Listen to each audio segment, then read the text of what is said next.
క్రీస్తునందున్న ప్రియులకు ప్రేమతో వందనాలు తెలియజేయుచున్నాను. అక్టోబర్ నెల 1వ తేదీ 2024. ఈరోజు దేవుడు మనకు చేస్తున్న వాగ్దానం ఏమిటనగా యెషయా గ్రంథము 54వ అధ్యాయము 8వ వచనం. నిత్యమైన కృపతో నీకు వాత్సల్యము చూపుదును. ఆమేన్.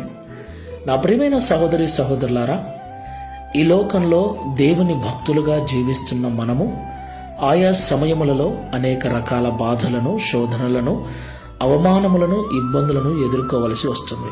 ప్రియులారా, మనకు తెలుసు కష్టపడకుండా ఏది రాదు అని. ఎంత కష్టపడితే అంత సుఖపడతామని. అవును కదా. వాన పడాలి అంటే ఉరుములు మెరుపులు రావాలి. ఉరుములు మెరుపులంటే మనకు భయమే, కానీ వాన కావాలి కాబట్టి వాటిని భరించక తప్పదు. అలాగే దేవుని ఆశీర్వాదం మనం పొందుకోవాలంటే ఖచ్చితంగా శ్రమ అనుభవం గుండా మనం వెళ్లాల్సిందే.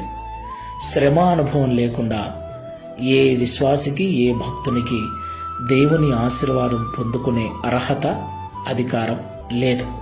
అయితే ఈ బాధలు, ఈ శ్రమ అనుభవము ఎంతవరకు ఉంటుంది? కొంతవరకే ఉంటుంది. నిమిషం మాత్రమే దేవుడు మనల్ని శ్రమల పాలు చేస్తాడు. నిమిషం మాత్రమే మనల్ని విడిచిపెడతాడు.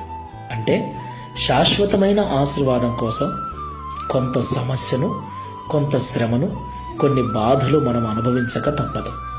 వాటిలో మనము దేవునికి నమ్మకంగా ఉంటే దేవుడు నిత్యమైన కృపతో మనకు వాత్సల్యము చూపి శాశ్వతమైన ఆశీర్వాదాన్ని ఇచ్చి మనల్ని తన కొరకు స్థిరపరుస్తాడు. ప్రార్థన చేసుకుందాం. శాశ్వతమైన ప్రేమతో మమ్మల్ని ప్రేమిస్తూ విడువక మాయడిలా కృప చూపుతున్న తండ్రి, మీకు స్తోత్రాలు.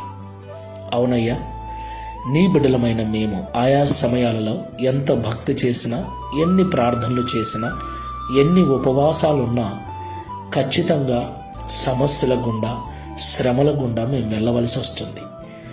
మాలో కొందరు అలాంటి అనుభవంలో ఉండగా నీకు దూరమైన వారు, నిన్ను విడిచిపెట్టిన వారు, నిన్ను గొనిగి సనిగి నీ మీద నిందలు వేసిన వారు లేకపోలేదు.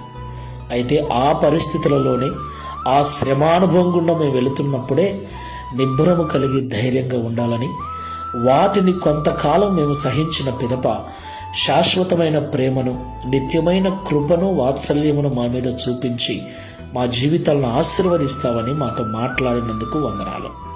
ఈ ప్రార్థనలో ఏకీభవిస్తున్న వారిలో ఎవరైనా శ్రమానుభవం గుండా వెళుతూ నీ మీద ఇబ్బందిగా మాట్లాడుతూ ఆశ్చర్యపడుతూ ఉంటే వారు ఈ మాటల ద్వారా తమను తాము స్థిరపరచుకొని, తమను తాము సరిచేసుకొని ఓపికతో నిత్యమైన కృప కొరకు, శాశ్వతమైన ఆశీర్వాదం కొరకు ప్రార్థనాపూర్వకంగా ఎదురుచూచుటకు సహాయం చేయమని, తద్వారా ఈ దిన వాగ్దానమును మా అందరి జీవితంలో నెరవేర్చి మీ నామమును మహిమపరచుకున్నామని, గడిచిన మాసమంతా కాపాడిన మీ కృపను ఈ మాసమంతట్లో కూడా తోడుగా ఉండి నడిపించమని యేసు నామములో ప్రార్థిస్తున్నాము తండ్రి.